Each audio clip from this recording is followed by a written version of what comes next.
For me, it's a calling. You know, when I see somebody that comes to the sisters, you know, the sisters to me is a family. We're a group of people that believe in something, and and it's a calling. I mean, we work our ass off. You know, we have a goal in our SADAP program. We have a goal, and we want to fund these folks. So we're out there every day, and we're working our ass off. So it's a huge commitment.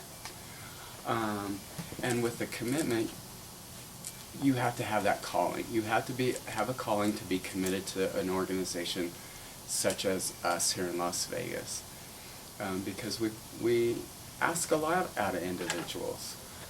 Us as the founding sisters have set a criteria, or for ourselves maybe, and maybe we put a little bit too much pressure on the young ones to live up to that, but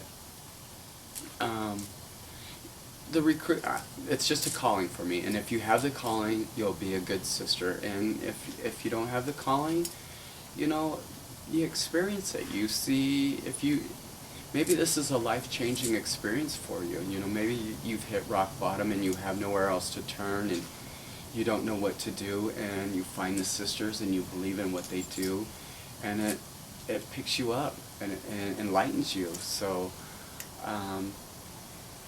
yeah, the individuals are so different. I mean, we have had some challenges in that department, and I really don't think it's essential to be huge to have tons and tons of nuns.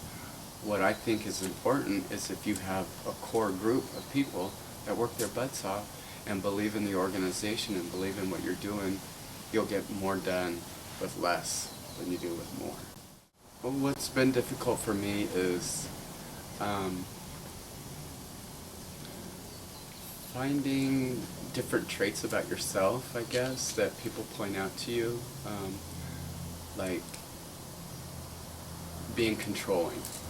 For me, I don't see myself as a controlling person, but I guess I am, and so one of my difficulties is trying to find that and, you know, listen to the other folks and change my ways about me and not be so controlling in a hurtful way, or a way that doesn't let anybody else do anything. That, you know, a part of being a leader is to delegate things off, and that was hard for me at first, because I wanted to do everything,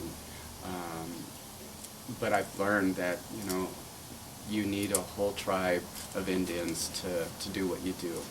I just think it's just made me a better person, you know, as a whole, of learning, getting through those hard times and letting somebody cuss you out and tell you that you're a piece of shit and that you should change and you should do this and do that, or, you know, not that you should, or just say, you know, have you ever seen, you know, this part, or have you ever looked at it like that? And sometimes as your own self, you don't see those things, and when other people point it out, hey, if you're smart, you could take a couple steps back and look at it and say, okay, I need to change a few things, and it has. It's taught me to be a little bit more,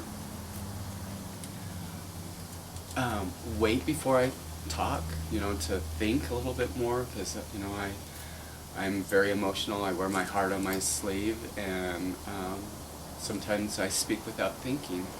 And when you run an organization, you really have to think about what you say before you say it. You know, every day is a challenge. You know, it's just being healthy enough to get out there and spread the joy that you want to do when you're not feeling it. That's a challenge. You know, to let nobody know that, okay, I've had a bad day, I've had this, I've had that going on. And then when you go out to the community, not to let them know what's going on in your life, you know. But then people get to know you as a sister, and they want to know everything about your life, and so they're in your life a lot, and so there's times that you can't hide.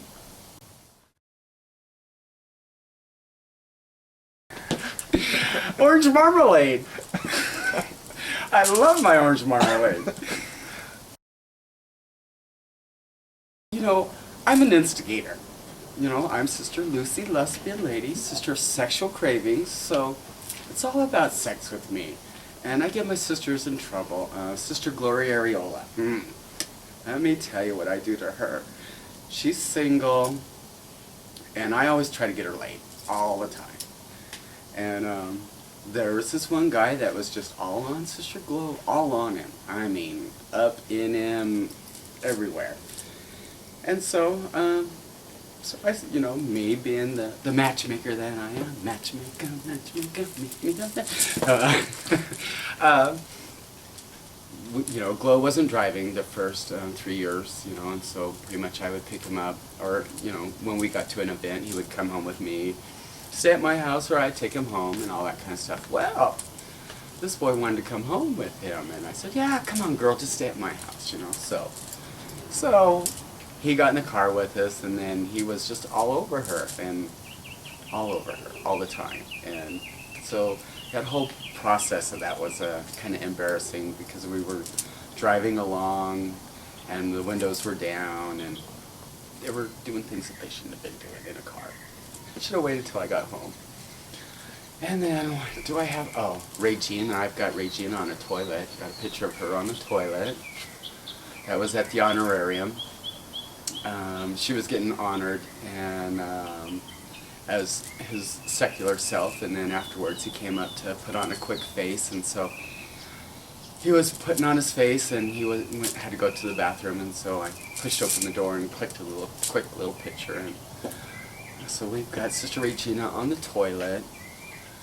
Griselda, well, Griselda's, she tries to do roller skates every now and then. She always falls on her ass, so she's not a roller skating then. And dirt on me, none will tell.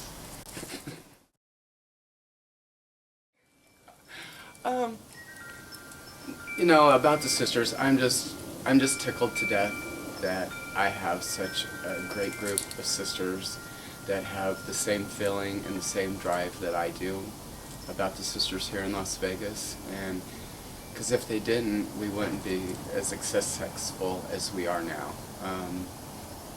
Our program is growing in leaps and bounds. We're saving lives. We are saving lives. So,